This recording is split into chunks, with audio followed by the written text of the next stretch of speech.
Mee namnummaan biltsiginnaa deeggartan gocha caffeeraa misarra hojjete kan. Hujii caffeeraa misarra Reyaar Sabboonaa irratti hojjete kana hamilee kamiini nama jettanii isin uf laltanam. Hamilee maal qabdu amma isin sunumti kanaa booda. Hundi keessanuu yaadni keessan kanuma.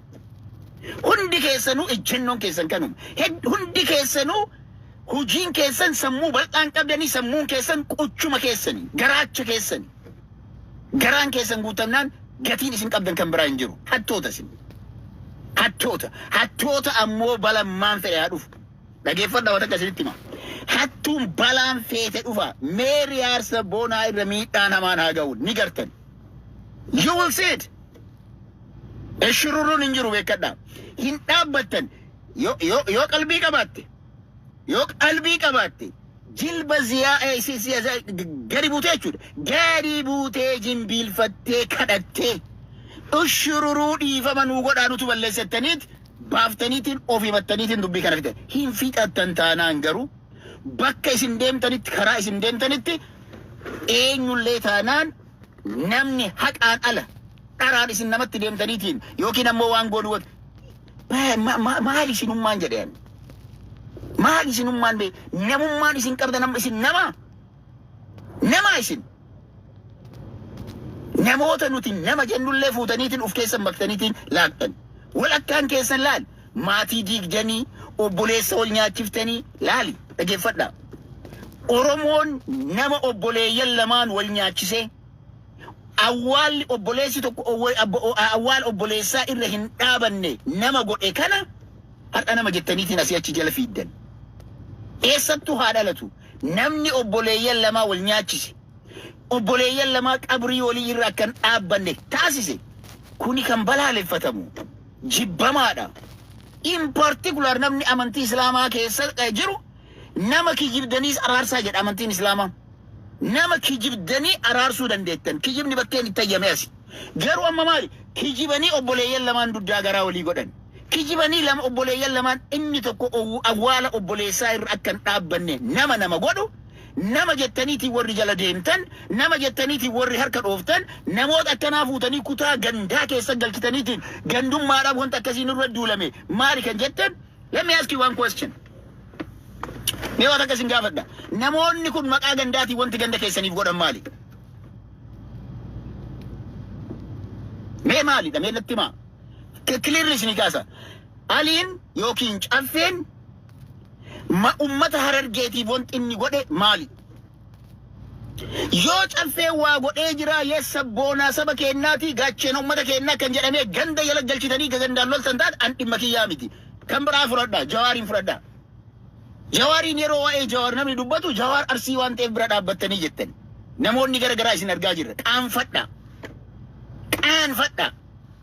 Jawaar Oromoo qulqullicha Arsiidhaa wanti Jamaal godhe Jawaar godhe tokko illee hin jirtu. Dhugaa isinitti himna. Jawaar mee Arsiidhaaf Arsii wanti Jawaariin jala dhaabbatu kana maali dandaani kophatti Jawaariin Arsiin argatee Oromoon biroo dhabe. Hin jiru. Kijiba dhiisa.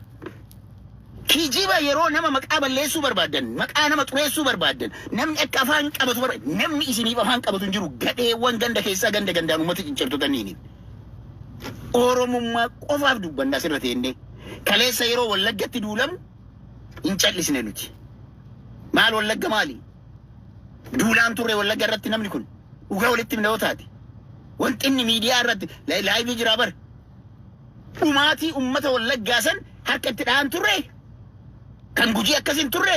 Maal godhamee warra Walloo ka'u? Walloof yeroo Walloo irratti uummanni ruugamu har'a namni kun maal godheera? What has he done?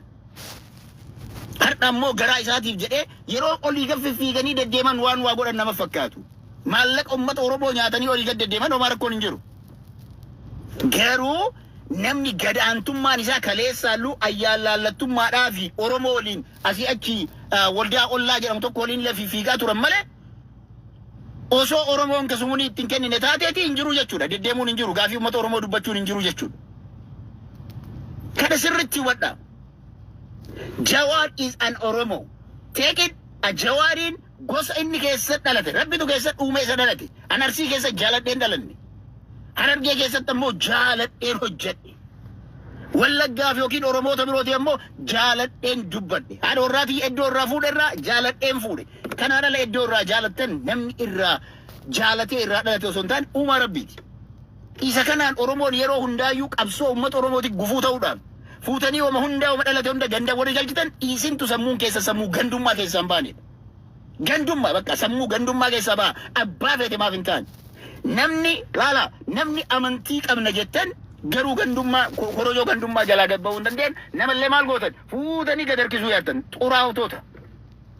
Nama namatti siyaasaadhaan nama amansiisuu dadhabeetiin jedhatu booksiidhaan namatti deema. Booksiidhaan jechuudha horii yeroo sammuun isaa juudu irree kanaan nama amanu jechuudha. ጭንቅላት ሲሰባ ሰው በምኑ ነው የሚያስበው? በጡንቻው ነው የሚያስበው ነው። yeroo sammuun kan kee cooma baasu jechuudha. Bakka ittiin yaadan hundarraa hir'atu jechuudha.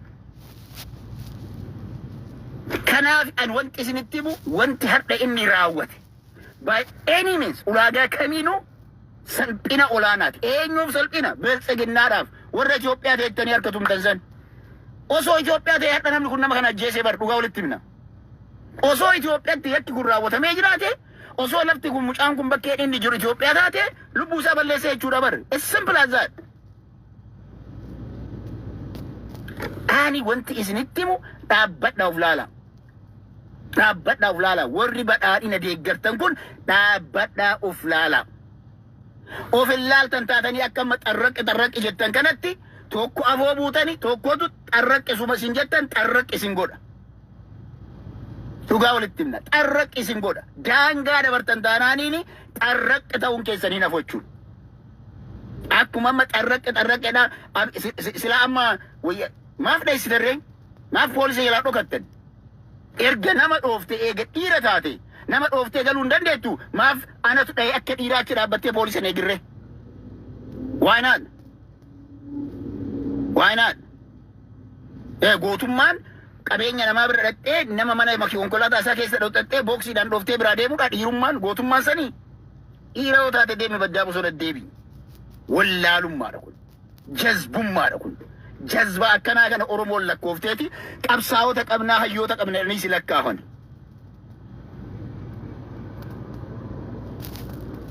Riyaal sabboonaa osoo dhalte ilma kee nama ta'u. Osoo dhalte umriin kee akka ga'een osoo dhalte nama ilma kan kee siif ta'u. Shame on you. Shame on you. Fakkaattota akka keetiillee jechuudha. Shame on them. Miidiyaa wagguu nama sadi nama afur taatanii wal jalaa sheershee dogguu gootan deemtanii kufaatiin keessan iddoo kan akka ta'e ni beekna. Wal kabaja jennee yeroo bilbilaan maatiin nu gaafatu waan hunda freeze goone garuu we cannot freeze anymore.